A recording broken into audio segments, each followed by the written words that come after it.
So, welcome back to our video lecture series. This is the last installment for our coverage, and as I have mentioned in my previous video, I'll be presenting the another version or the newer one considered by other references about Copar, the phases of Copar. They included 6 phases compared to the other video that we have presented is 4, and uh, this 6 is considered to be the latest one. Okay, but other references would still use 4. Okay, other instructors will also discuss 4. As for us, we are going to discuss it to have to know the difference, and some inputs are added also. Okay, so this will be a short one as we have been introduced to copper already. So let's go straight to the different phases of this copper. Okay, so first, it's the same with the old one. It is named as pre-entry phase, as um, says, as mentioned. Um, this is the initial phase, the first phase, the simplest phase of the whole copper process, and it involves looking for communities, to serve or to help or to develop. Okay, and usually, as we have said, it takes about 1 to 2 months to complete.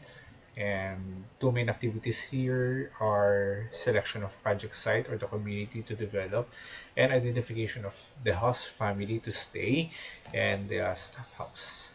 Okay. Then the second is the entry phase, which is the most crucial one, and also called your social preparation phase. For it allows the community to be actively involved, as we have mentioned in the previous video, and involved in the entire program, okay, implementation of the program of community development.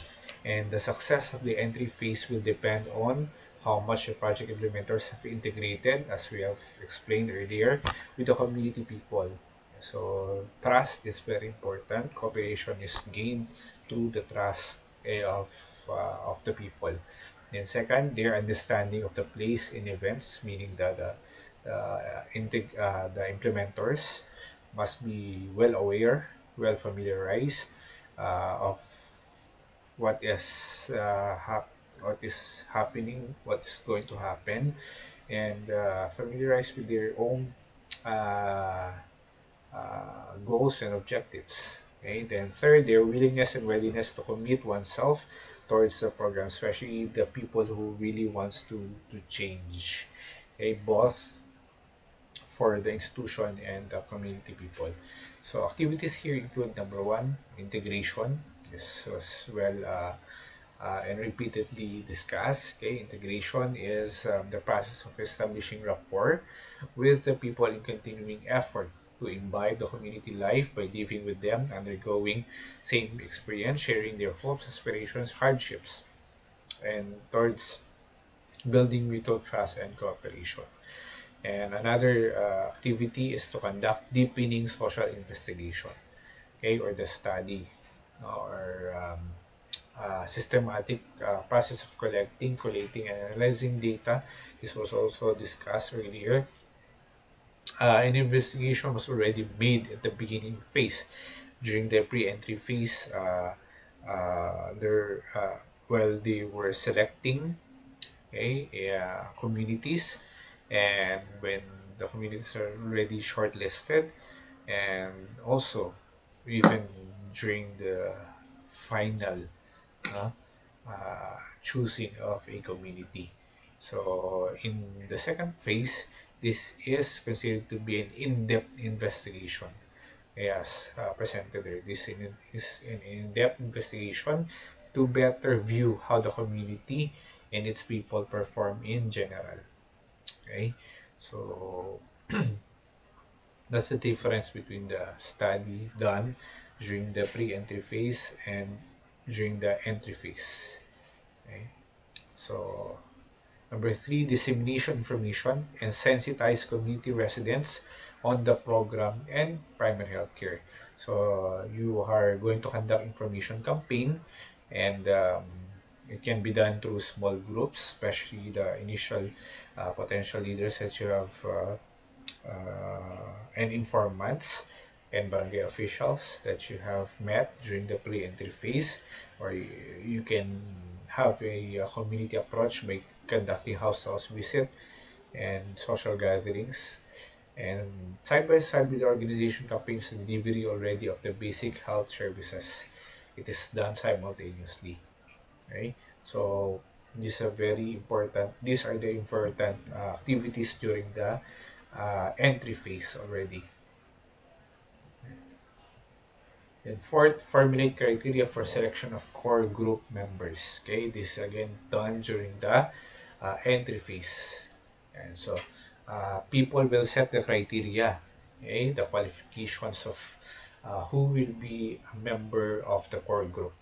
Okay, then core group members are selected by the community residents during the assembly. So sample criteria of potential core group member. They must be respected members of the community. And when you say respected, because it's out of their credibility and love by the community people. They must be they must belong to the poor sector of the community. They must be responsible, committed individuals willing to work for social change and transformation. As we have mentioned earlier in the previous videos, these are not houses, these are not um,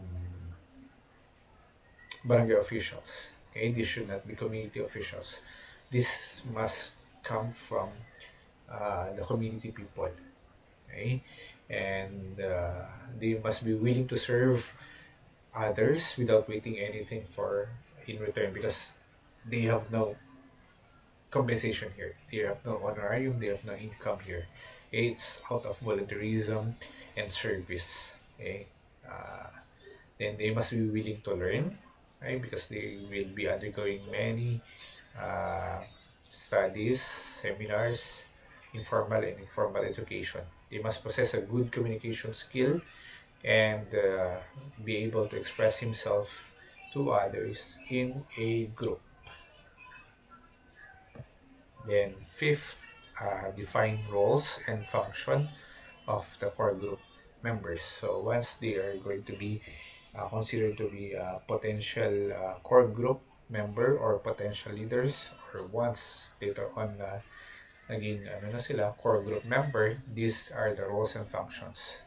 Social preparation of community for health and development work, organizing community research team for the conduct of community assessment diagnosis whenever um, the community is aware that there are some concerns to be solved. Okay? Setting up the community health organization and facilitate the identification of potential community health workers. This was also introduced during the previous slides, including the roles and responsibilities or functions of a community health worker.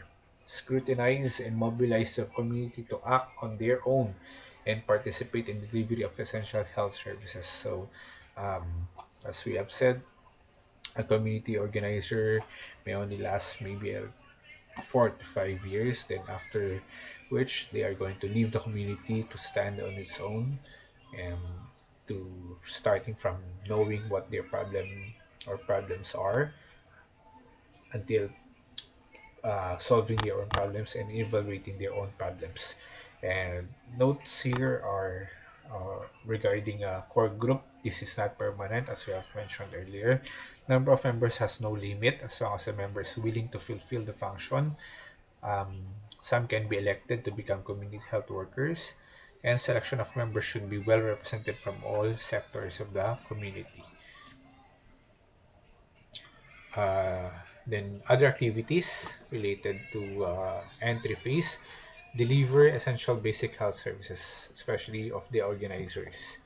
Okay, especially when they are still there in the community, because it's still one way of let's say, serving the community and gaining the trust of the community people. Okay. Then seven, continuous social investigation. This is a continuous process. The deepening social investigation, the study of the communities, especially their awareness on their own problems, issues, concerns. Conduct team building activities, sensitization, informal education among core group members. So after having selected who will be the members of the core group, uh, you will develop them to a team. Okay, uh, they must realize that they belong to a team, that they have common goal, that they have a purpose. Okay, presentation of baseline survey results to community so that the people will be able to understand the general scenario of their community, the general picture of their community, what is the real problem, what is the real assessment, concerns of the community. And then you can present it creatively so that the community will understand it better. Okay, they may appreciate it better using tables, graphs, charts, and accurate analysis, accurate interpretation. Then conduct self-awareness, leadership training for the potential core group members and potential leaders of that core group. Okay. For the growth and development of the community, conduct training during the most convenient time of the people and consult community to organize community health organization. CHO is charged or in charge with the management of relevant and appropriate health programs. And so another group aside from the core group member. Okay, a leader of the CHO may come from the core group. Then you may have another group of people serving as community health organizers. Ensure, and these are their tasks. Okay, ensure the collective participation in decision making, um, planning, implementation, and evaluation. Or may I just go back? I just remembered, no, the core group later on, as they have gone under the study, they may be the ones who is considered to be the CHO also. Okay, establish a network of linkages, network for mobilizing external support, general resources. So these are the functions. Okay, these are the roles of a community health organizer.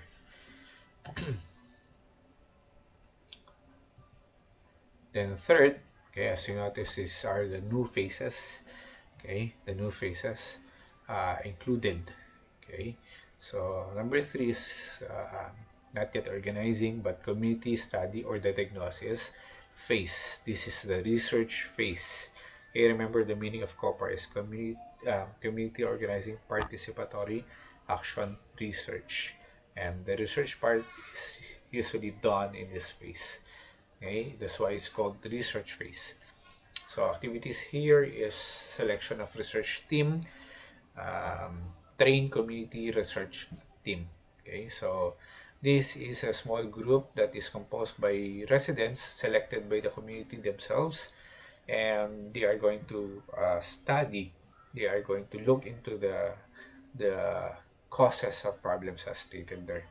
Then they are going to be trained from data collection. I know you're familiar with research, from data collection to to or gathering to interpreting to analysis to presentation.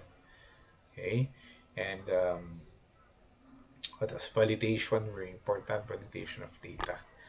And community research team. And then number four, another new I mean, in number five, sorry, number five. And for now, number four, community organization and capability building phase, organization building phase. Signals the start of community self-management because it entails the formation of more formal structure. So once the core group or later on the CHO is organized, that's already the organization building phase. Okay, and other activities after the formation is done, and these are the activities related to the CHO formation. And committee meetings to draw up guidelines for the organization of the CHO, election of CHO officers, development of management systems and procedures of different committees who will be handling different aspects or areas of the community. Example, health committee. What else? Funding committee. Uh, uh, others and others. Okay, health education committee. And what else?